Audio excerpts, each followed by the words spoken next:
The day that gripped the Erkmeyer yawn was a foul one. The strip of sea was strangled with eager winds, the air choked with icy drizzle, and the sea boiled to a spray. The only mercy the yawn could offer the valiant men of the glorified barge was its size. The gap between Erkmeyer and the soaring cliffs of Hartlund was barely 8 leagues at its skinniest point. The journey may have been a detestable wash of rain and salt water, but it was a brief and relatively steady one. The bilge snapper was a stout craft. Its squat shape and mean, flat prow bludgeoned the waters aside, bothered not a penny by the swell. With the sails stripped almost bare, and the below decks crammed with 2 score of sweating rowers, the rest of the barge's crew had taken to sulking below the gunwales. They blew into their hands and grimaced through the murk. Each of them rocked back and forth in odd and silent unison, slave to the monotonous canter of the sea. There ain't naught miserabler than a Lundish fading's day, wheezed an old sailor, trussed up in 2 thick coats and still shivering. His olive skin spoke of a southern heritage and time spent in the sun. Even the seawater and drizzle hadn't managed to bring a chill to it. Old Jubb was right. The others around him murmured in agreement, each of them pulling at their collars, as if the mere sight of Jubb made them all feel the cold a little keener. Another sailor took up the chatter, eyes wide and urgent under the brim of his floppy brown hat, which had wilted in the wet. He had a worry in him and was eager to see it voiced. He was not alone. A few of the sailors around him shared the same awkward expression. Ain't even some good pouches at the end of this. Did you hear? We should be getting double for the danger, he hissed. Spit on it all. A woman's voice shushed him from the stairwell, just a few bodies behind. She was barely audible over the wind and slapping waves. Oh, give it a rest, will you, Norbin? You're twitching over a spot of rain. You've seen worse. Norbin wasn't thankful for her words. He shot her a baleful look over his shoulder. And I told you to shut it, Kine. Ain't the weather I'm worried about, and you knows it. His eyes fell back to the deck as another soldier came edging past, spear low. Norbin needn't have worried. The man was too occupied with the thing. That was the only word for it. When the soldier had passed, he snuck another look at the great lump sitting square in the centre of the deck, beside the mast. There was an empty circle around it made out of fear. Nobody, not one soldier, not one sailor, dared to come within an oar's length of the thing. If that wasn't reason enough to worry, Norbin didn't know what was. Kine had never been one for letting up. She shuffled along the deck, clearly keen to be heard. What's wrong? You afraid of old magic? There came a bark from the aft castle. Quiet down there!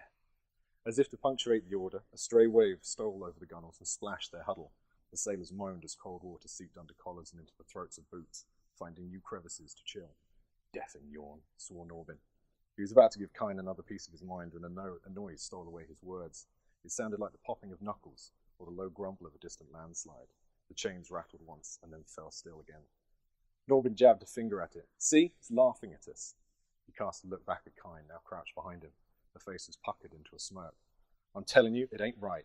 I didn't sign my name on no line for this. Evil is what it is. Architects spit on it. Kine laughed at that. Bet you're glad for the wet, Can't see you pissing in your breeches then, can we? The others chuckled. Norbin spat on the deck.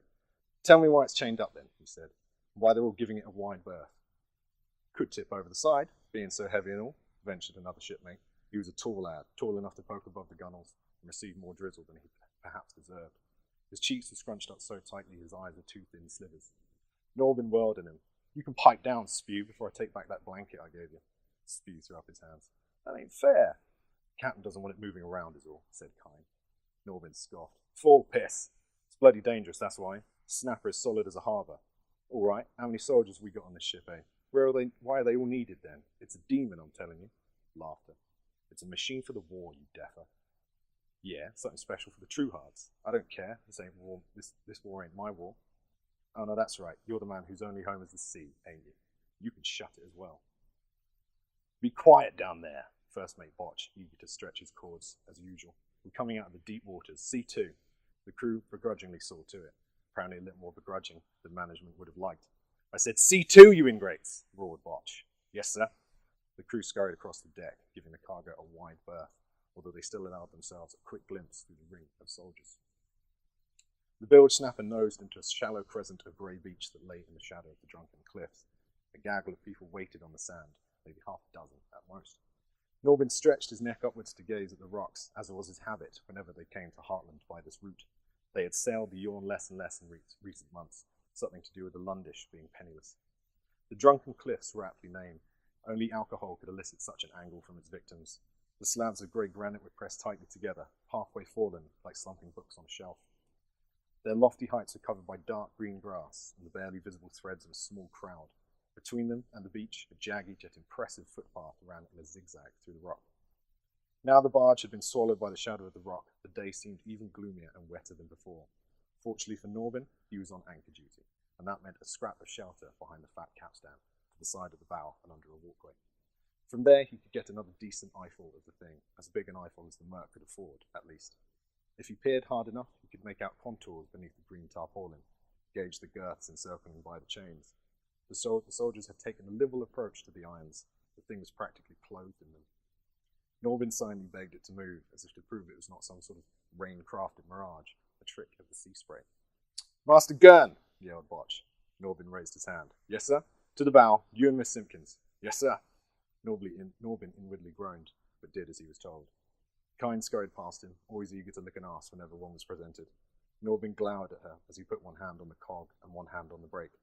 "Hold oars!" yelled the captain. Hecka was her name, a Graydon who'd inherited the snapper from her dead father. She sailed it as though it were his tombstone. The big barge shuddered as the oars were held fast, bucking the momentum. "Boat oars!" There was squeaking of painted wood on wet metal as the oars were brought in. They stuck on the shale beneath the waters. Norbin always liked to count. His challenge was to see if he could make the crunch land on 3. To his private infuriation, he was always slightly out. With a loud scraping, the flat bottom of the barge met the beach, pressing the scattered pebbles into the sand. "Door!" came the order. Norbin released the brake and held the pressure of the cog for a moment before gently loosing it. The snub-nosed bows slowly peeled away from the ship, forming a ramp between the deck and the damp sand. "All yours, Captain Jennifer," called Hecka. "Thank you, madam," said a hoarse voice amongst the soldiers. Norbin toyed with his thumbs behind his back, squeezing them between fingers. He could tell Kyne was looking at him. He didn't give her the satisfaction of meeting her gaze. He could feel what little colour he had. Left in his face, draining away. From there, at the bow, he could finally understand the architecture of the chains. His eyes tumbled down the outlines of the thing, head, shoulders, and arms. "Right then," said the soldier captain, stepping forward to tap the hulking cargo with the butt of her sword. It felt far too solid for flesh. The soldiers hugged the gunwales as the man in armour stepped forward. They brought their spears up one by one. "Time for you to wake up." The sound came again, that rumble, like bones cracking. It sent a shiver down Norbin's spine. The thing didn't deign to move. It felt as though it was taunting him. "I said, wake up!" The captain poked again, and the thing moved. Its form shifted under the tarpaulin, head twitching to the side. "Now behave," Jennifer warned it, bringing her sword tip to bear. The only answer she got was a noise that sounded like 2 rocks grinding together. "It's time for you to meet your new owner," said Jennifer, as she signalled to her men. "You 4, see to those chains. Don't let them out of your grasp." The thing seemed to have other ideas. Slowly, inexorably, before fingers could get to bolts, it rose to standing. The tarpaulin was ripped aside, chain links unfurled as if they were made of rusted wire. Chunks of planking sprung forth, skittering across the deck. The soldiers stood frozen in awe. The monster was immense, standing at least 9 foot lengths tall without being generous. Its flesh was made of slabs of stone knitted together, ashen grey with veins of misty blue, shifting with every crunch and shiver of its swollen limbs. Its shoulders were as broad as a battering ram, and its fingers were jagged shards, stained black like a fireplace, and shining like marble at the tips. Norbin felt his gaze being drawn towards the thing's jagged face, heavy-jawed, angular. He could not avoid those eyes, bewitching points of light that seemed to escape scrutiny, floating in 2 deep-set black hollows. They fixed him with a cold look as he passed, and the sailor felt his chin quiver as the stone beast marched down the ramp with purpose. Norbin knew that he would die a different man than the one who had started the day picking weevils from crackers. He would go to his grave knowing that it was not man which the architect had built in his image, but this great monster who had pierced his soul in the time it took to share it all. That's it.